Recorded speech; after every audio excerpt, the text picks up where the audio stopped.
Hai del know-how? Fallo sapere, dimostralo. Ciao, sono Andrea Zucca, mi occupo da quasi 30 anni di marketing e di vendita business to business e in questo video voglio parlarti di questo grande tema perché ritengo possa essere utile alla causa della tua impresa se sei, diciamo così, al timone di un'azienda, se ti occupi di vendita, se ti occupi di marketing, se ti sta a cuore la crescita dell'impresa in cui lavori. Siamo nel contesto del business to business e questo è un grande tema, molto spesso ne discutiamo con i nostri clienti, con gli imprenditori, cioè il tema di far sapere, di comunicare, di far uscire molto del proprio know-how. C'è qualcuno che è restio a questo tipo di atteggiamento e quantomeno lo vede come un'area di rischio perché si dice scusa, calma un attimo, ma io che il know-how ce l'ho e che so fare bene questo mestiere e che ho degli elementi di diversità, che ho tutta una serie di cose mie proprietarie, sto ben attento nel farle uscire, nel pubblicarle, nel renderle di pubblico dominio. A che cosa sto facendo riferimento? Beh, a tutto il grande tema del marketing dei contenuti o comunque sia di un approccio nei confronti del mercato e dei clienti di tipo consulenziale, regalando contenuto di valore, contenuto consulenziale, cioè facendo capire molto bene a chi sta d'altra parte la propria competenza, pur mettendosi a rischio, nel senso di scoprendosi anche nei confronti del grande mondo della competizione, perché è chiaro che quando io produco dei casi di studio, produco un blog di un certo tipo, produco dei contenuti video di un certo tipo su YouTube, faccio capire perché creo i tutorial, perché faccio i video educativi, perché comunico in questo modo, è ovvio che sputo fuori, fammi passare questo termine, la conoscenza che ho. Ecco, qualcuno potrebbe pensare che questo strategicamente non sia cosa buona e giusta. Allora, io ti porto ovviamente la nostra esperienza, che però è importante, come dicevo all'inizio, quasi 30 anni di presenza nel mercato, centinaia di casi di studio nel marketing business to business, quindi le abbiamo viste un po' di tutti i colori, tutti i settori di business dove però la peculiarità e il denominatore comune è il B2B, la vendita tra imprese, e ti assicuro che tanto più tecnica è la vendita, tanto più hai bisogno di offrire al mercato un approccio consulenziale, tanto più hai un grande valore, un grande know-how e tanto più strategicamente è corretto far uscire il più possibile di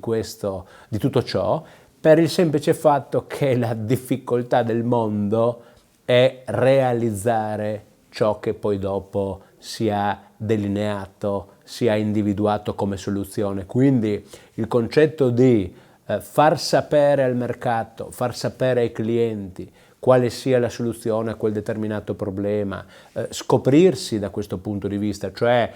offrire consulenza, ovviamente a vari livelli, ma partire sempre da uno step dove tu dai di più di quello che ricevi, ti avvicina il cliente, ti fa abbassare le barriere, ti rende più veloce, più snella, più rapida e più facile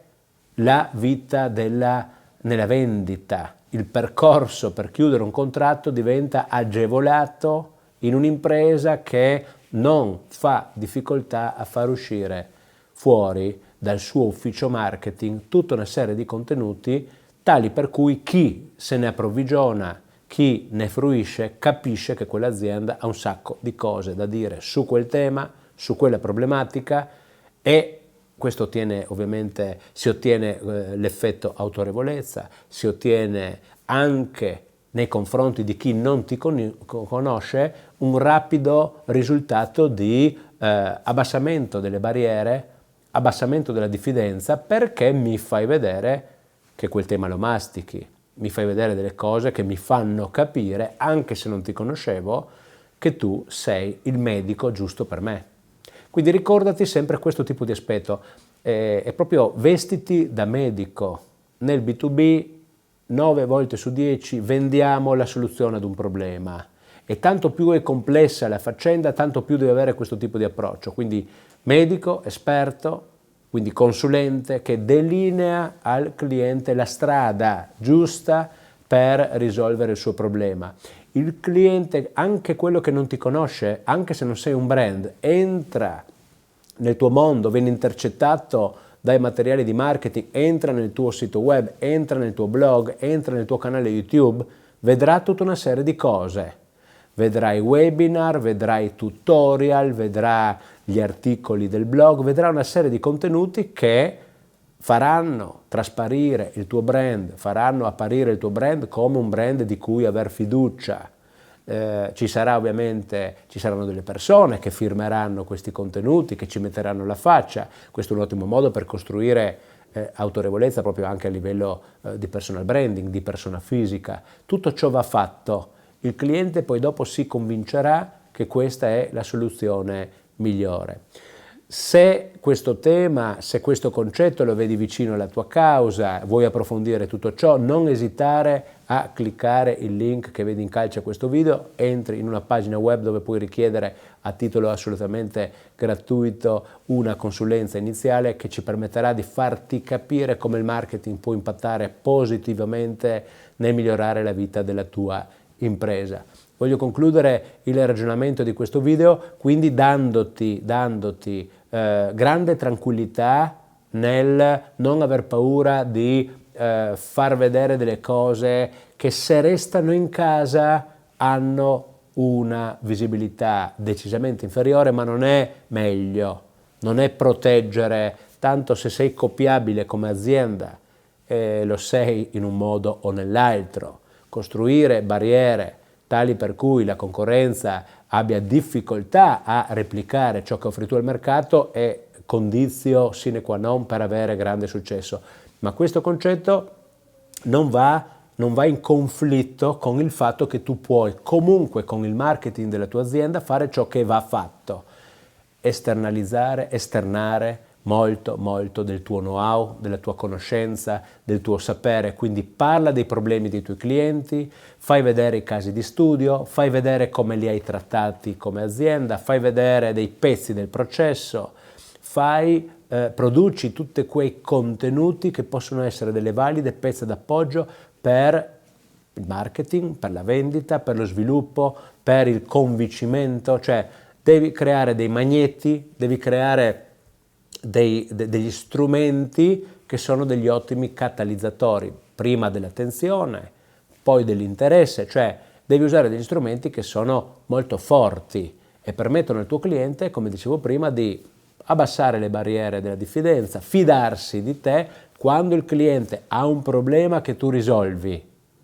e inizia a fidarsi di te, ha visto che tu sei competente, si è fatto l'idea, e questo viaggia tutto sulla percezione, si è fatto l'idea che la tua impresa, il tuo brand sia la soluzione migliore per lui, sei a un passo dal goal. Poi devi solo che chiudere,